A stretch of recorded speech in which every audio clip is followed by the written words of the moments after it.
Then naman kananay ang ating tahong red.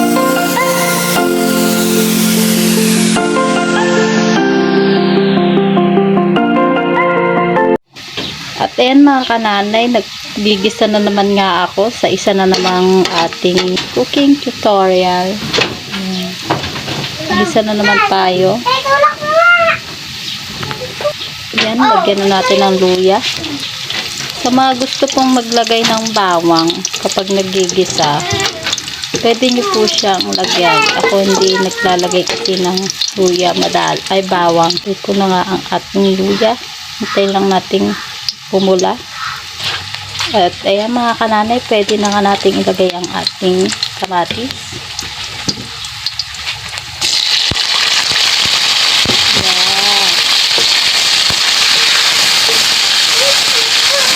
Hintay lang natin konting igisa ng konti.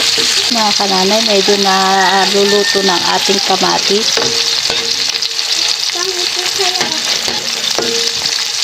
So, ayan mga kananay, luto na ang ating, nagisa na ang ating kamatis. Pwede na natin ilagay ang ating tahong. Nalilisan ko na po yung mabuti.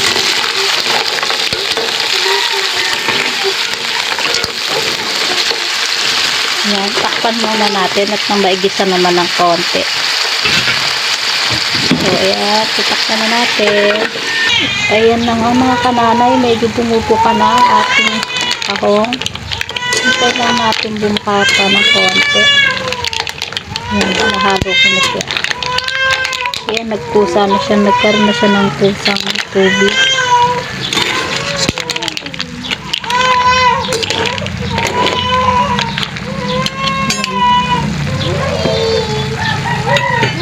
At ayan mga kananay, tignan nyo naman, ito na, kaya pwede na natin lagyan ng tubig.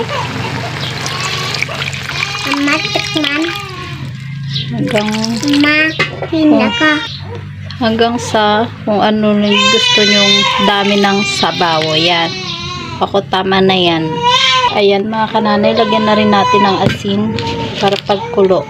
Tunaw na ang ating asin dahil hindi iodized ang aking nabiling asin.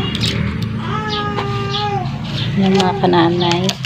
Ayan, takpan na nga natin muna ulit para madaling kumulo yung sabaw. Ayan na mga kananay. Oh. Ito na ang ating may natira pang konting asin. Ayan. Ganyan lang po kadali ay luto ang ating tahong. Ayan. Tikman ko muna ng konti. Okay na okay. Ayan. Okay na yan mga kananay.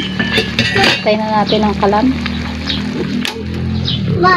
Ayan na mga kananay ang ating tahong recipe. Ayan, o diba napakasarap, simple at walang kaarte-arte pagluluto yan mga kananay. At para nga po yan para sa ating mga nagtitipid na mga kananay ko dyan. Ayan, subukan nyo na ang ating tahong recipe. At kung gusto nyo pang hapon ng aming ibang mga video at gusto nyo na maging updated sa aming mga bagong video na i-upload, huwag niyo pong kakalimutan mag-like and subscribe. Thank you for watching. Bye-bye.